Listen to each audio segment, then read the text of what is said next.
It was a dark and stormy night, nor'easter rolling in. It's a long 12 hours, the power's out again. I pray for inner strength and that we don't lose no lives. Just another day in the first responders' eyes. Half a cup of coffee's gone, the first run comes in. A car slid off the road, there's a family trapped within. My heart beats like a hammer, I can barely catch my breath. I'm thinking the worst and hoping for the best. Yeah, we ain't superheroes, we're just ordinary people trying to make a difference, and the first on every scene. It's a heavy, heavy burden to carry all this burden when you can't unsee the things you've seen. It keeps going on. When those sirens are gone.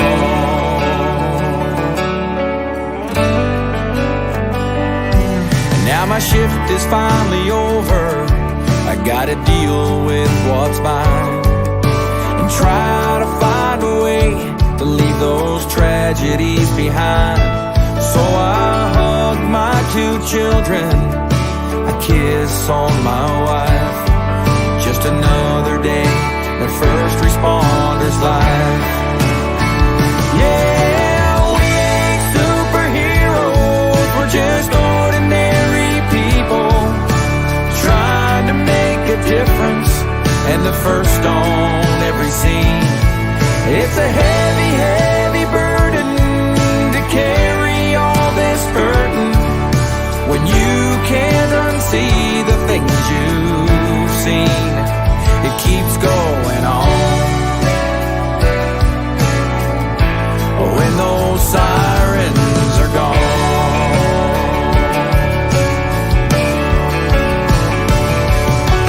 Flashing lights fill the air, broken bodies everywhere. Another bad dream is stealing my sleep.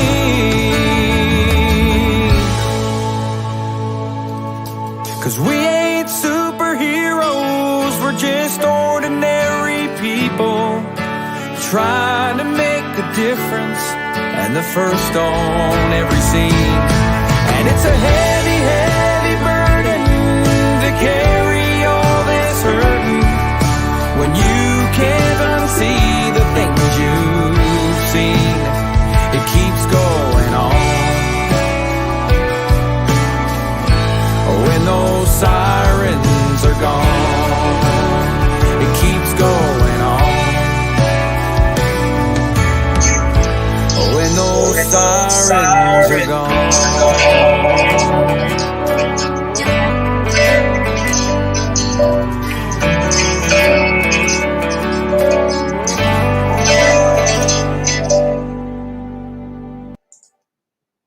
Hey everybody, welcome to the award-winning Mad Radio with John and Sam, your first responders network. I am your host this week, Sam, while John takes a well-needed break. Hey, welcome. It has been, a crazy week, and I guess when hasn't it been a crazy week since January 1, 2020. We continue to monitor what's going on around the country, and first responders more than ever have now been put in a really tough situation. Let me just say that tonight's broadcast is in memory of the 2 Capitol Hill police officers that we lost last week. We lost the second one to suicide Saturday night. Things are so tough out there, not appearing to get any easier. So every week it is our mission to bring to you resources, real vetted resources. So if you're a first responder, you know a first responder, get them on here right now. We are on our Facebook pages as well as YouTube, and get them on here so they know how they can reach out. Come on, I can see all your comments as they come streaming in, so come on. You know we have an open forum. You guys can ask questions. And so this week, we are talking to Tempa Sherill. She is the Chief Clinical Officer of One Tribe Foundation, otherwise known as 22 Kill, providing leadership, management, and vision over 22 Kill's programs and services. She provides critical oversight in the development strategies of all programs to attain the organization's mission-oriented goals and objectives. Now, prior to serving in this role, Tempa founded Stay the Course Veteran Services, which was once a standalone 501c3 nonprofit organization. And as of 2018, there was a merger between Stay the Course and 22 Kill. Stay the Course provides evidence-based therapies to veterans, first responders, and families at little or no cost. Tempa herself is a licensed professional counselor with a Master of Science degree in counseling psychology from Tarleton State University. She has a Master's of Education degree from Texas Wesleyan.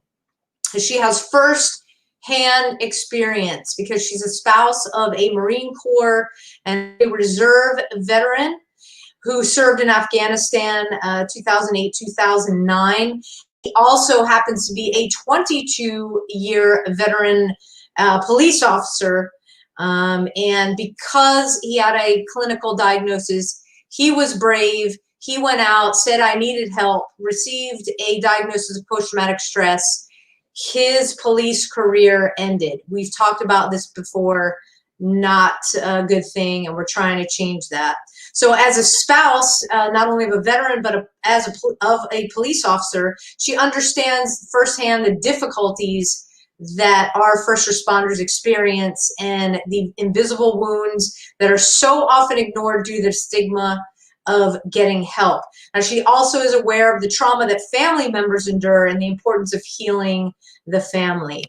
Tempa believes that those who risk their lives for others are owed our service in order to help them heal as individuals and families. Tempa, welcome to the show.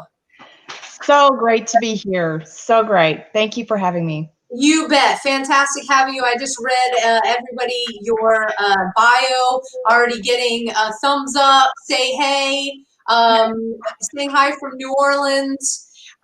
Thank you, Gerald. And so everybody knows now that your resume, you're legit. You've been there, you've lived it, from being in the post-traumatic stress world every day with Stay the Course and 22 Kill, as well as living it out with your husband.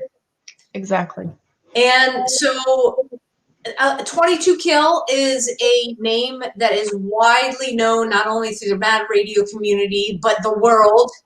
Yep.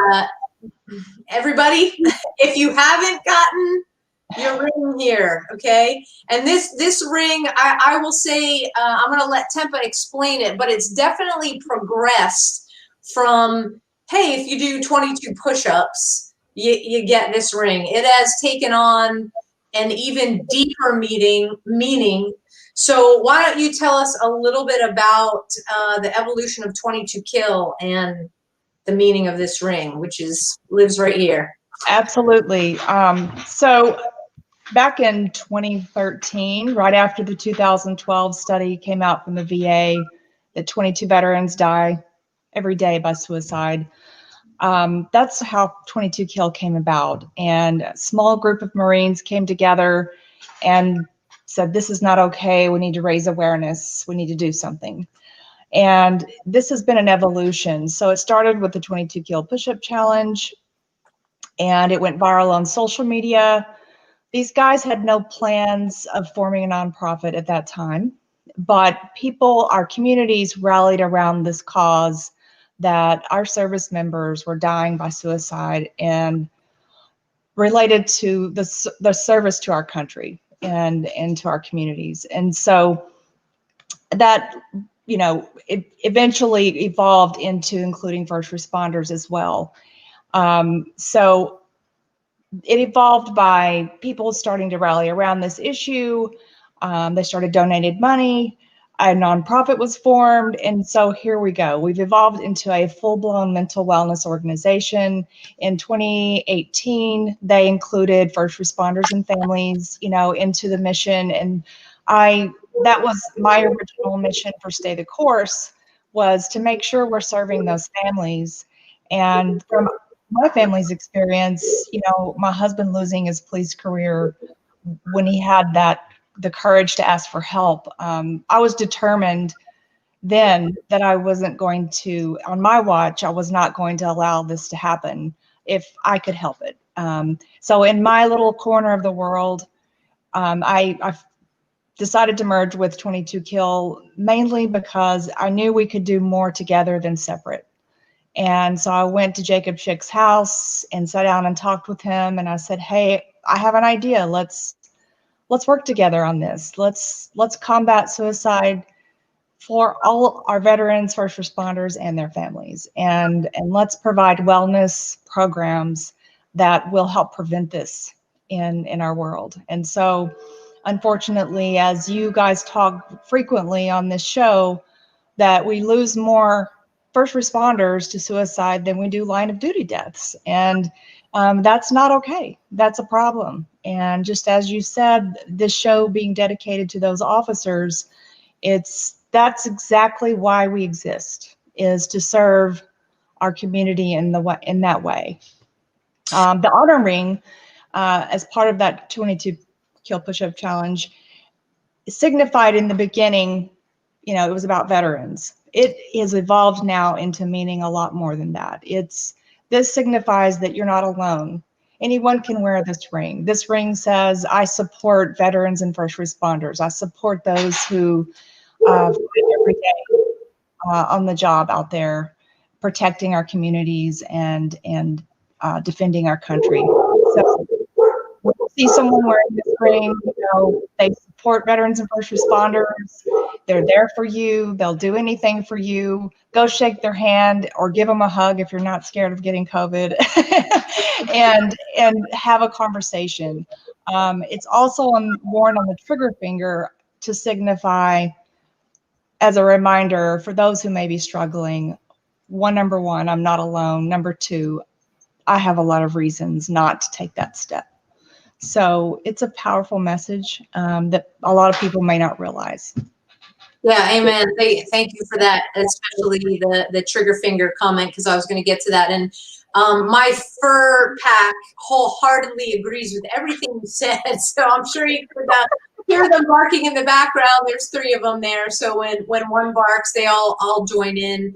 And I attended and knew about 22 Kill before Jake took over, and to see how the organization morphed into what it is now and the services that you are providing, just from me to you, Tempa, I want to say thank you, because you guys have saved the lives of at least 3 people that I have sent your way, whether it be you got to get to tribal council, and whether they were driven there by somebody or you just found the courage to go, whether a supervisor told them about it, some went right into Stay the Course. You guys are there. Anybody can call to first responder, veteran, and family member of. Yes. Pick up the phone, give you guys a call. You have trained professional folks there that do the intake. So the whole point is there's not a breakdown or a hole in the system. Meaning that when you pick up the phone at 22 kill, you're not first of all calling India. You're not put on hold.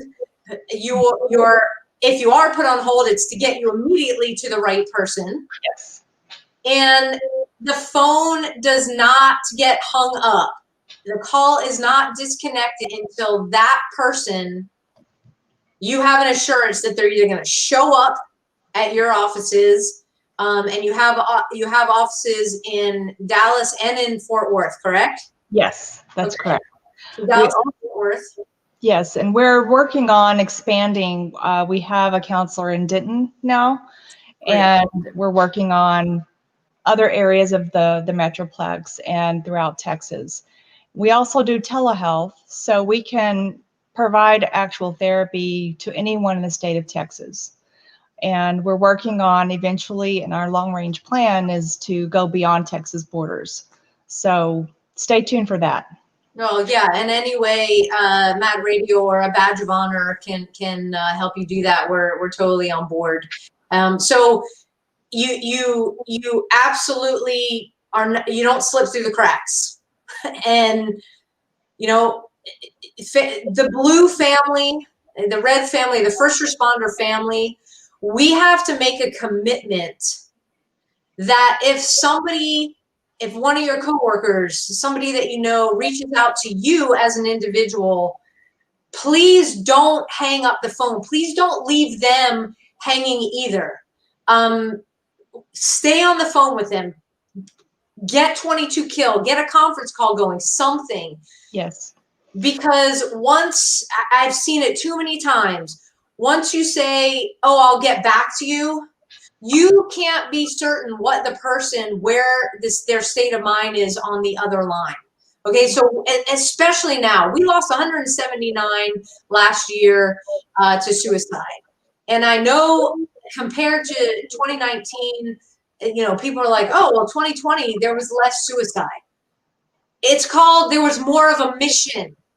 Right. COVID, the pandemic response, I'm not even sure if I can say that for fear that, now YouTube and Facebook might take this down, but since we're streaming live, the pandemic has caused first responders' brains to be clued in to such a focused mission that when you have that every single day, it gives the first responder a purpose.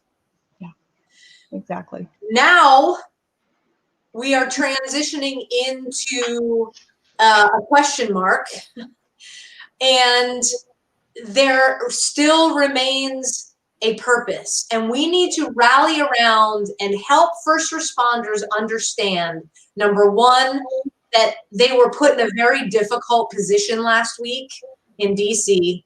Number two, you have an entire community and safety net surrounding you. Do not believe the lies. Do not believe the rumors. If you have questions and you're doubting your first responder community, if you have any doubts about who is there to support you, go to abadgeofhonor.com, scroll down, our partners, you'll see 22 kill right there. You'll see a whole bunch of other ones. Click on them, boom, direct resources. Even if you just want to talk to make sure that they're still there. And Tempa, you came out to Garland last month when we had our workshop.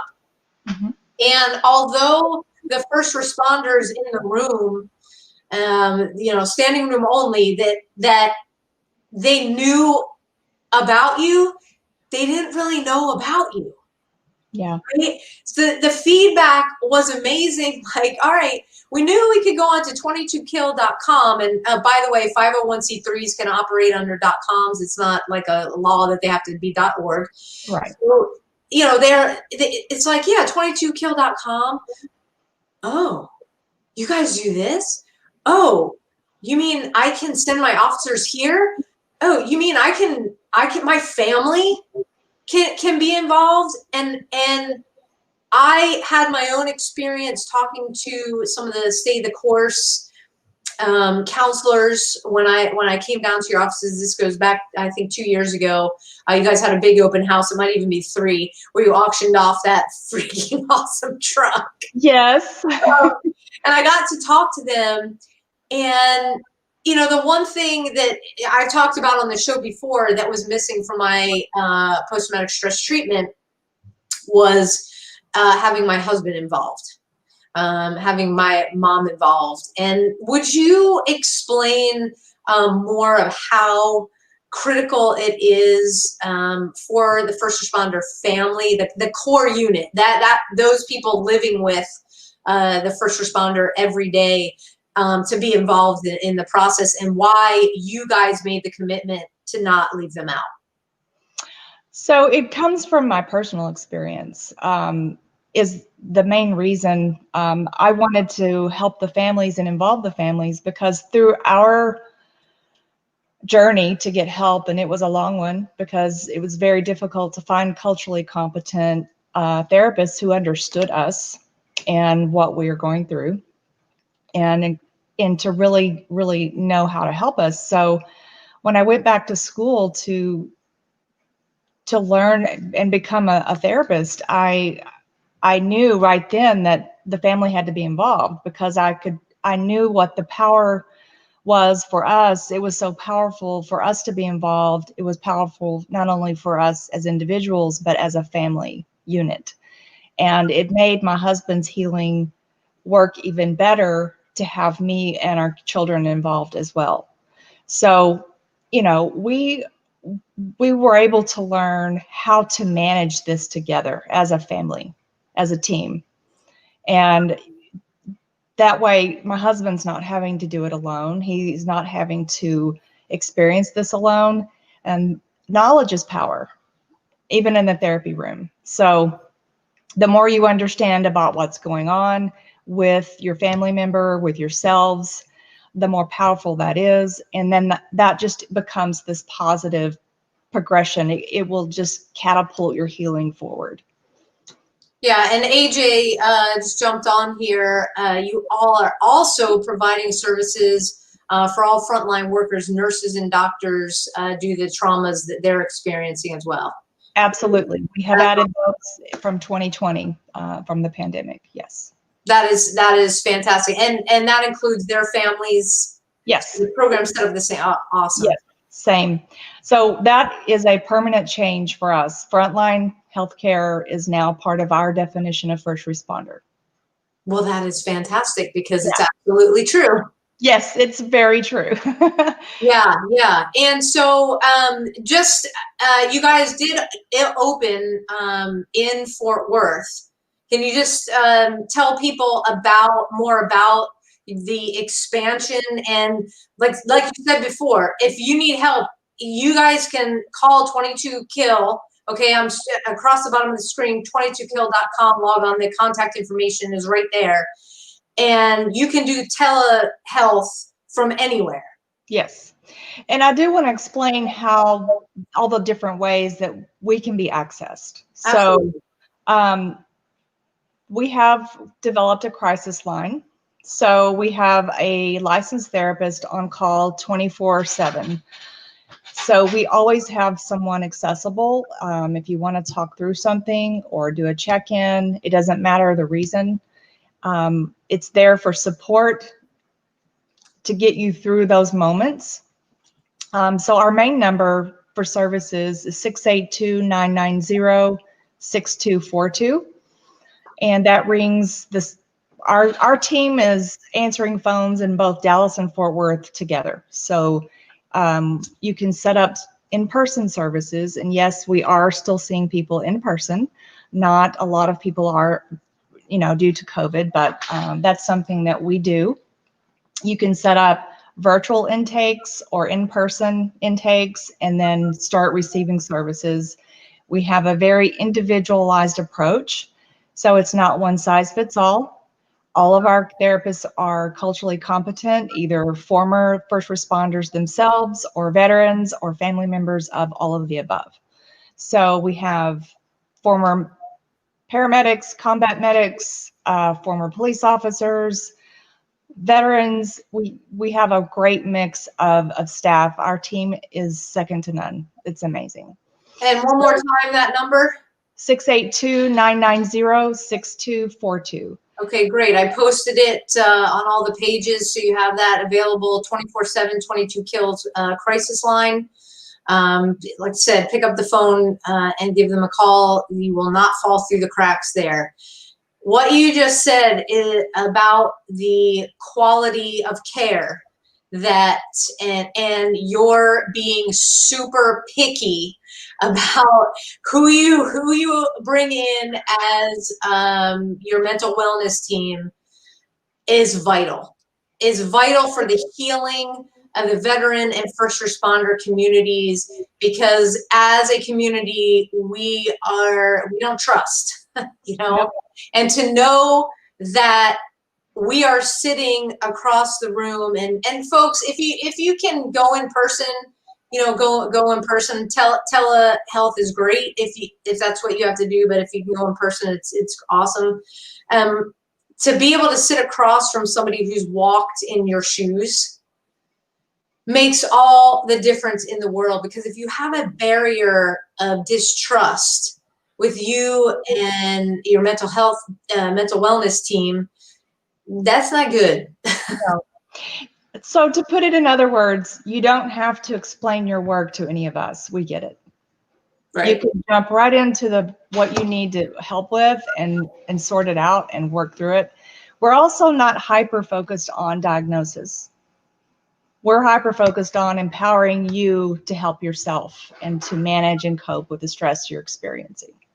Okay, explain that a little bit more, because as we've tried to break it down here on the show before, PTSD, as it's called in the DSM, they have to have the D so that they can code it for insurance. Yes. We don't call it post-traumatic stress disorder. We're not disordered human beings. We call it post-traumatic stress injury. Yes. So explain a little more about that. So like you said that perfectly. The D is there for diagnosis and insurance only. And I do want everyone to kind of understand that not everyone has PTS either. You know, you can have work-related occupational trauma. You can address that before it becomes post-traumatic stress as a diagnosis. It's about getting in early enough and being proactive. So we can help you regardless of whether we have a diagnosis in front of us or not. And, you know, our approach is the wellness approach. We have a wellness model, not a sick model. So our goal is to look at the presenting issues. And yes, you know, you may be suffering from a diagnosable issue, but we don't make that the most important part of the process. It's about understanding what you're experiencing, what's causing it, and finding solutions to get back to that resilient state that you need to be in so you can get back out there and do your job. Amen to that. Now, being part of our workshop and sharing with all the first responders that were there in December, you know, a huge part of what we believe in a badge of honor is that confidentiality. Your husband, AJ, is, you know, very open. His stories out there about what happened. And, you know, those stories promote the stigma.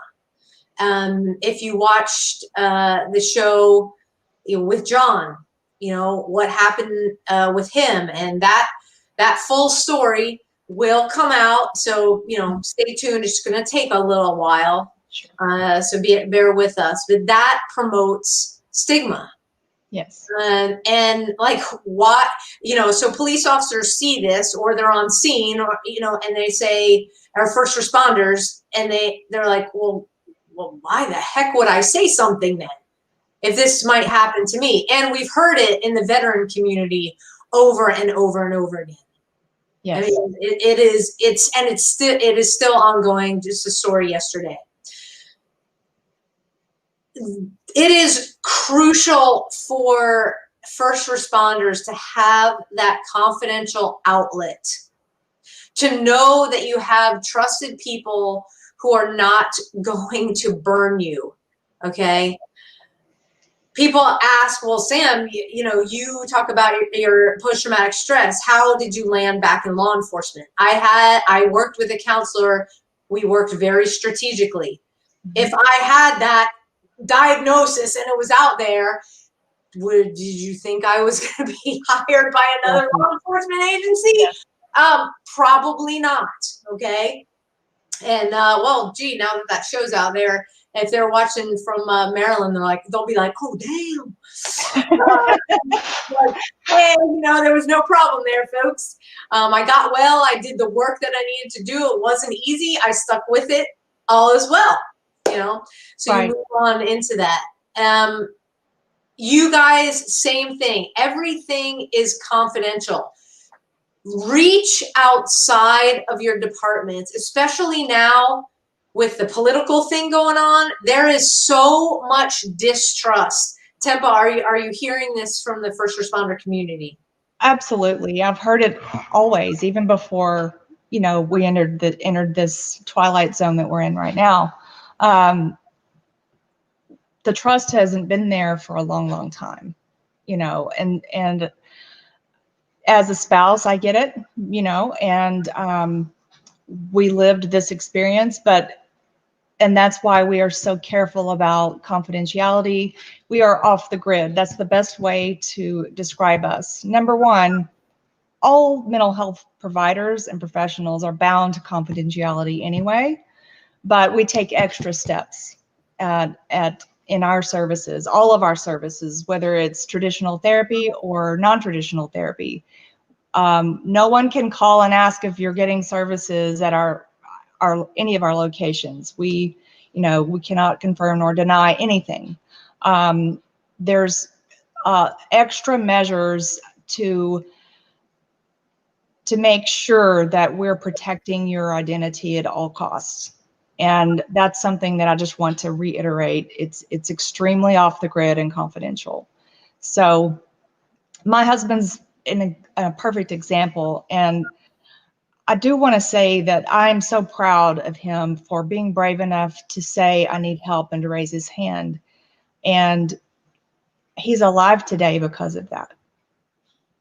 I mean, there were a lot of close calls for our family. And so I want him to be the example that you can heal. It gets better if you do the work. If you don't do the work and you shove it down, it's not going to get better. It's going to get worse because it compiles. Right. It's that trunk, filing cabinet, bucket that once it gets to the top, you don't know what your next exposure is going to do. You may be able to handle it, as we both have seen. Yeah.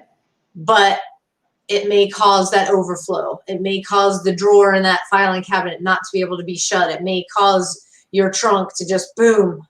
And when that happens, it's not just the single trauma often that they come to you with.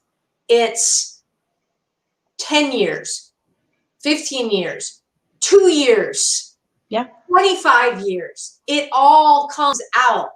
Yes. So that's why, guys, when Tempa says it's important to get in there, you got to get ahead of this. Okay. And listen very carefully. This is a wellness model, like she said. Okay. I have said this before. We have gone and sat down and talked to chiefs of many, many departments. And we asked the question, what would it be worth to you to have the most resilient officers and first responders in your department so that you have the healthiest community that you can have? And they're like, oh my God, that would be awesome. So why aren't you doing it? Yes. Well, and then it's the money. Yes. That excuse has to be thrown out. There is so much money available to have your departments be well. It's not even funny. Don't let anybody say there's no money available. No. You just have to have a skilled enough grant writers to get that money. Okay, I'm not saying it's easy, because grants, that's like a whole nother, that's like Mars. Yeah. There are people that specialize, they actually have a degree in grant writing. That's how complicated it is. Yes. So, so the resources are there. And I'd love your opinion on this. Another thing that we have heard, like, is if we put policy in place, like the department writes up policy and something happens, we could be held liable. What are your, So that's my response. my response is, that does not compute in my brain. And why aren't you liable for when you don't do anything? Yeah, how about being liable when the officer that you supposedly care about takes their own life? Yes. And if these officers, they don't seem to have a problem with these officers going to get their medical wellness checkups or their dental preventative care. They want you to be healthy medically. So mental health is part of the overall health of a human being. Right. Like this here, like the inside, the brain. Yes. Like it is inside. We're one body. Yes. It all works together. Right. It's not, and that's what I think is a big hurdle for folks that lead the departments to understand that if this is healthy, everything is healthy. That means your department is healthy. Yes. If this is not healthy, your body is not healthy. Right. This is part of your body. Yes. And, I'm sure you've had lots of guests that go into the details of behaviors, but we're wired to respond a certain way to traumatic experiences or exposure to trauma. And if we don't address it and integrate it in a healthy way, we will self-medicate, we will be searching down the unhealthy path to help us feel better. And then we become exponentially more unhealthy in the process. So if you think about all the negative emotions and negative self-medication behaviors that, human beings do, the list is long. And that's what, And so we're built in a way that we need some kind of relief. And even if it's not the right path, we're going to do whatever it takes to feel better. So why not choose the healthy option? Yeah, we talk about, it's still choir practice, for those of you who don't know, it's, going out to drink after shift and, talking about it. With the talking part is good, the drinking part is not good. And because that just compounds. I've been there, that's how I would get through. That's how I would get through my day. That's how what I used to go to sleep.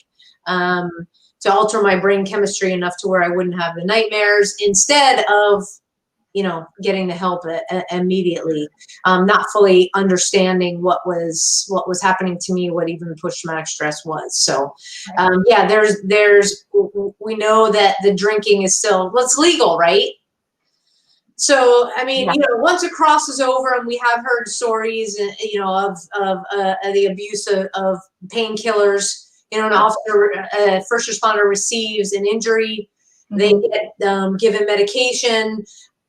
I don't know how they function on that medication. Personally, I took it after surgery once, and I was like, I don't want to take this anymore. I can't function with it. But so there is, we're starting to hear a crossover of that. We're starting to hear the combination of alcohol and the painkillers, and not good outcomes in the end, where we've lost people because of that. They made the choice, to end their lives, and that means we've lost loved ones. We've lost warriors that fought a battle that didn't think there was a way out, that didn't think they could get help. And it's very easy to fall into that mindset that there's no way out. and you feel hopeless. And I'm encouraging, if there are family members out there listening, sometimes it takes a family member to help help with that awareness, just like you, Sam, bringing people to us and saying, hey, even if I have to drive you there myself, we're going to go and we're going to get you some help. Sometimes that's what it takes, is for your brother, your sister, your blue family, your red family, or your home family. One of those people sometimes has to drag us by the ear and say, let's do this. And because we cannot just watch and allow someone to drown. Yeah. Yeah, it is truly heartbreaking to watch that. How would you, because this can be sensitive, how would you recommend, if a family member sees their first responder partner, spouse in trouble, how would you suggest that they bring up the topic? Because we know that anger is one of those things. Right. It's a hard conversation. And here's the thing, family members, if you're struggling with that, we will serve you with or with, your first responder doesn't have to be involved in. Sometimes people come to us for that very reason. How do I deal with this? What can I do? And that's where it starts sometimes. But if you come from a place of concern, and a place of concern is the best place to start with having that conversation. And bottom line is, you're afraid you're going to lose them. You're afraid, of all the things you're afraid of, right? And being honest about how you feel and why you're concerned, I think, is the best place to start. It took me 6 months to talk my husband into going to get help, but he wasn't aware of the place he was in. But he became aware. He just needed that initial kind of wake-up call. And those conversations sometimes can serve as a wake-up call. Sure. The gentle ones, the how can I help ones. Yeah. Not the what the bleep is wrong with you. No, I do not encourage that conversation at all. But love and concern, you can't go wrong with that. And absolutely. Yeah. Now, the group, the tribal council that you guys started, has become a key component, a very helpful outlet for veterans and first responders. Can you talk a little bit about that? Absolutely. So there are a lot of peer support models, different things out there that some people like and some people are afraid of. It could be that they don't trust that it's an agency-wide peer group or peer support. So we decided that off-the-grid opportunity needed to exist in our programming. So we created Tribal Council to provide that safe space where any veteran or first responder from any part of our community could participate. And here's another reason. Not all healing looks the same, right? There are many paths to healing. Sometimes just having a peer to talk to, it could be enough for some people. That could be enough. You get to vent out what the things are, and you feel supported by your brother or sister that is part of that. And that is not therapy. It's literally building a connection with a brother or sister, in arms. And so that's why we did that, to provide that space. We have virtual peer groups as well as in person. So if you want to reach out to us and talk about that anywhere in the country, you can participate in those from anywhere in the country. So yeah, if you're in Maryland or Timbuktu, you can log on to our virtual peer group anytime, anonymously. How would somebody go about doing that? So on our website, we have information, you just email the email on the tribal council page and request, say that, you know, I'm an officer, I'd like to participate in the online peer group. The person who runs that program will send them an email with information, ask them some questions, you know, to make sure they're in the right one that fits them.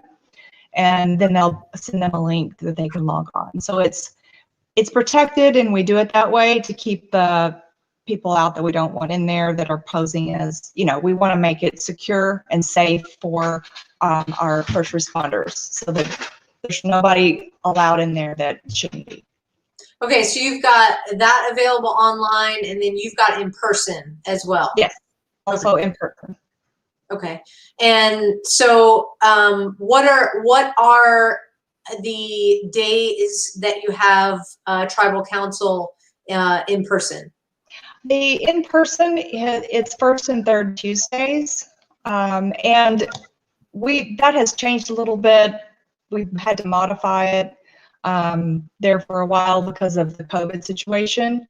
So the best thing to do would be to go onto our website and email. I'm sorry, I don't have it in front of me, but send an email stating what you're interested in doing, and we can make sure you have the information that you need. Okay, I'm just putting this in the comment section so it goes out to all the pages. You can also call and talk to any of our team that answers, and they can give you all the info that you need. Okay, awesome. Yes, like I said, we started the show. I've gotten 3 people over there, and you know, it's not a place where like you're forced to share. You can sit in and you can listen, but I guarantee you, if you do, you will first realize that you are not alone.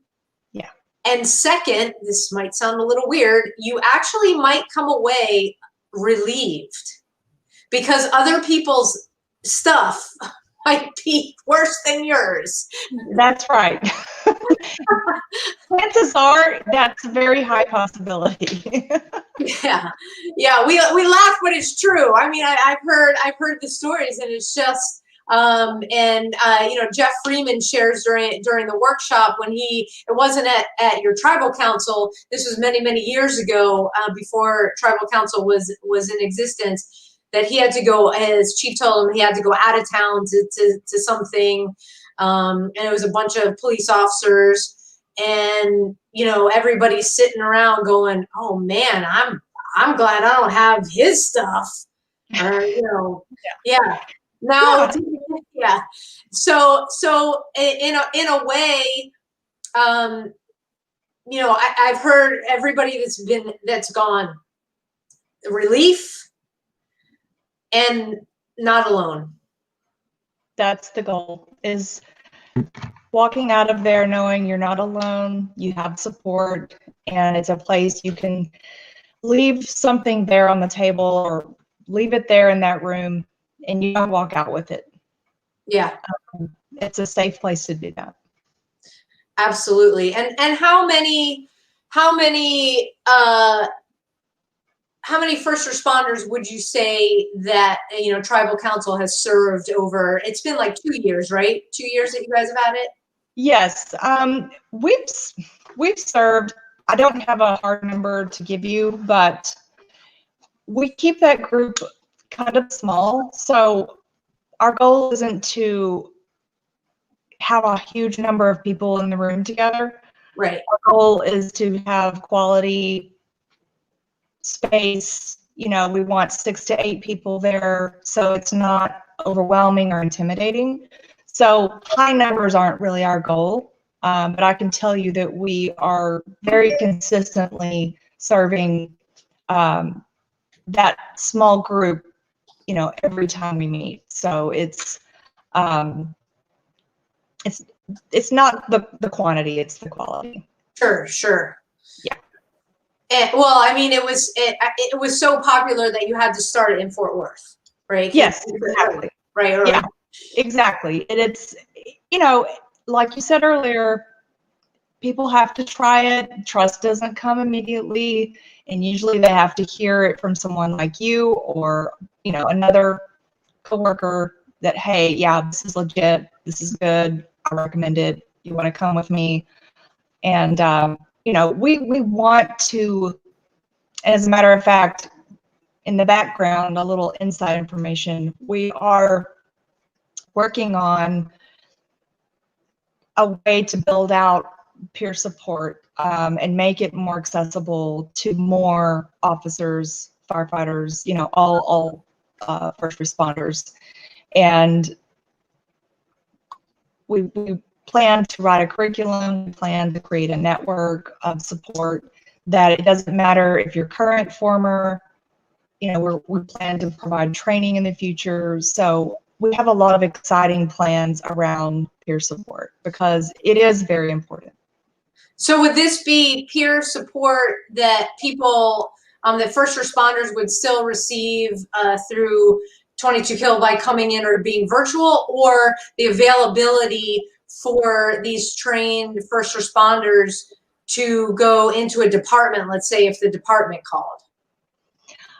It would be not inside an agency training necessarily. We do that already. We go and help departments all the time with peer support training and support, going in, teaching resilience training and things like that. We also help with critical incident with different agencies. But this is creating and providing training and train the trainer training to support officers anywhere. So if they don't know how to do it, we can help teach them how to do it. If they don't know how to connect with a peer support person, we will have a database of those available in the future that will be a phone call away.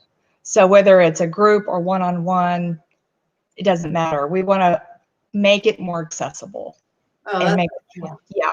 That's outstanding. It is so important that peer component. And like I said before, if you're not talking after shift, you know, in the parking lot, go to a tribal council, or hey, just pick up the phone and call your buddies, start a group chat, you know, something. But just know that the resources, confidential resources, are out there. And as you guys can hear from Tempa, it's taken very seriously. So when you call or you email about the tribal council, they're gonna make sure that 2 officers or 2 firefighters, 2 first responders from the same agency are like not there in the same group, so that the poop gets out. Yes, and you know, that's a very important point. We want to make sure we have the right conversations up front, because if you're worried about what you need to say, Right. we will make sure you're paired with people that are safe for you to say what you need to. And I don't want to leave the show before I mention our other non-traditional programs that are peer support based, which would be our wind therapy program, which is the same concept but with motorcycles. So planned rides, group rides, all different kinds of opportunities, all things motorcycles. And then we have our Forge program, which is hunting, fishing, hiking. So both of those programs are a way to have a place to come together, do things together, talk together, let the walls come down, and feed your soul all at the same time. Yeah, and that was, I want to make sure I spelled it right. It's Forge, F-O-R-G-E, right? Yes. Woohoo! Got it right. Tough day, tough long day. So that, you know, and that is another thing that we are huge advocates of, because when it comes to getting help, it's not one size fits all. No. Okay, you hear me and Jeff talk about EMDR in our workshops. You hear John talk about more traditional therapy, and he's getting help right now, I would say non-traditional route. You've heard about 99%, which comes on before Mad Radio, which John is a part of. They talk about wind therapy. The motorcycles, huge component. I don't know how popular it is in Texas when it's 27 degrees, but hey, that's what leather's for, and like lots of layers. That's what I hear. So. Yes, that is what those are for. And the Forge program, when I saw that you first put this out, I run the Dallas Fort Worth chapter of the Travis Manion Foundation. It's a veteran foundation, and one of the biggest things that they do for the leadership is they send us out into nature. So got to go to Colorado, really decompress, and not only talk about our program, but like what's important in life, have the support. And when you do that in a place that is not surrounded by the hustle and bustle of everyday life, that connects you with the things that are bigger than you, makes your mission of being well, connects you there, even more important in your life. It kind of, what I says is it brings it here. So it connects here to here. Yes. And so you come out of it feeling, first of all, you have a new a tribe, if you will, and all aligned on the same mission, experiencing the same things, knowing the safety net is there, knowing you're not alone, and also learning, because you gotta, if there's no learning that comes out of that, it would be a problem. Learning that you can take yourself at any time and get back into nature. You feel the healing effects of it, and you make that part of your toolbox. It's like, so what you learn in the Forge program, like, oh yeah. Yes. You get to create your own recipe of healing. We're 360-degree individual people. We're a whole person, and to be whole, we have to figure out what that recipe is. And for some, like me, nature is a huge part of what I need. I ride motorcycles. I love being outdoors. That feeds my soul, and that helps me with my recipe of self-care. And you have to find what works for you and do it. Absolutely. Amen. And if you guys, you can see 22kill.com has been scrolling on the bottom of the screen for most of the show. Tempa, thank you so much for coming on. Any last message you want to say to all the first responders out there and the family members watching? Oh my goodness. Thank you all for everything you do, your families and you, every day. You're on my heart and in my prayers always. And I'm so appreciative of what our first responders and families sacrifice for us.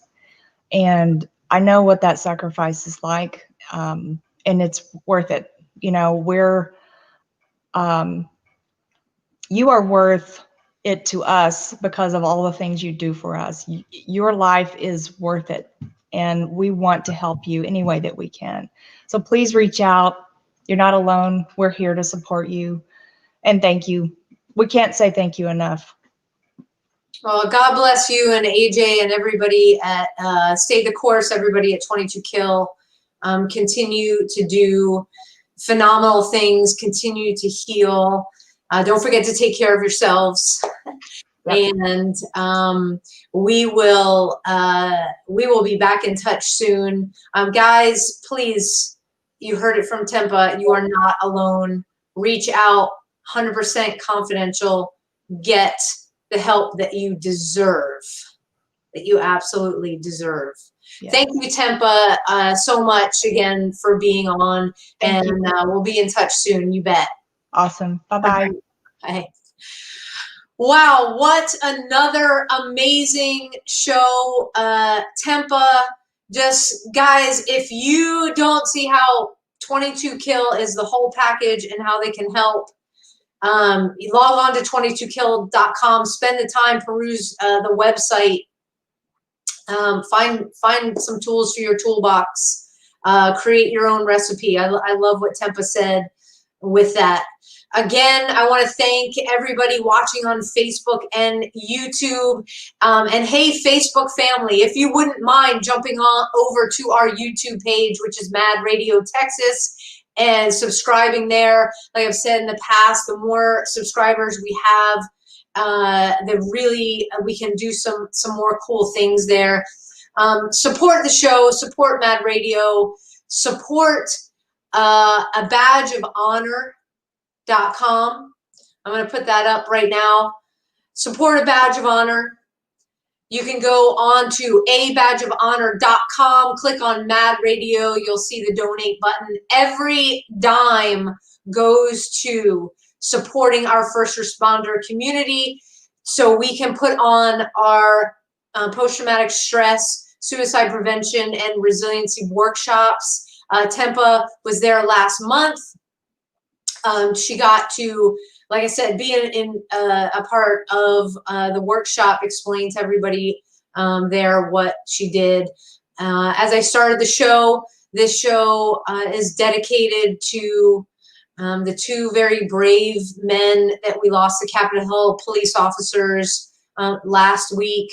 You will forever be in our hearts and our memories. You will not be forgotten. And let's make our mission, hey, here in Texas, we've got to make the law enforcement officers who unfortunately die by suicide, we need to make suicide line of duty death so they are honored and deserving of the honor and their families are not left out. We've got a lot of missions that are going to be taken on in 2021. And just thank you again so much for listening. Hey, if you're watching this on Facebook after the stream ends, you can scroll up to the Facebook page. Number of books for sale. A lot of the folks that have been on the show, first responders, as well as first responder supporters, have written books. Go ahead and support them by picking up their books.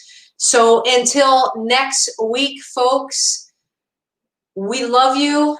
We thank you. All the first responders, we are praying for you. Thank you for protecting us here. To all the veterans that are protecting us abroad, and those active duty who have been called to capitals all across the United States right now. We are holding you in our hearts. Please, please, please be safe out there. Remember, military, law enforcement in the United States right now, you are all on the same side, okay? Love you all, every single one of you. Until next week, folks, this has been Mad Radio, your first responder network. Sam signing off.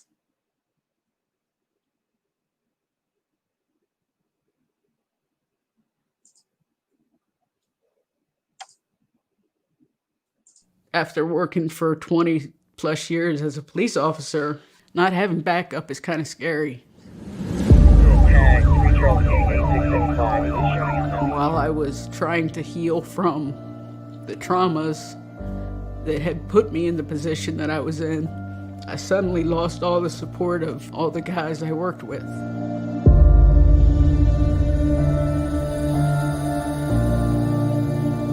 Just because we don't see it doesn't mean that we don't picture it in our head. I never thought that I would have to deal with that type of call, and I was not prepared.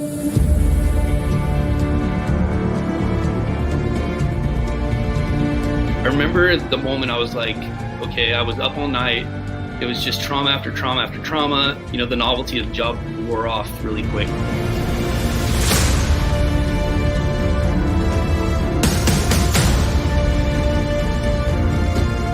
They didn't offer any help.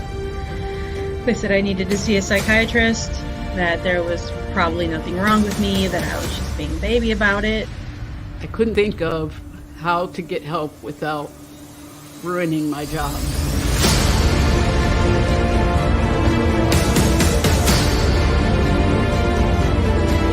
I know personally, on many occasions, that a police officer could go in and ask for help, and the chief would fire him.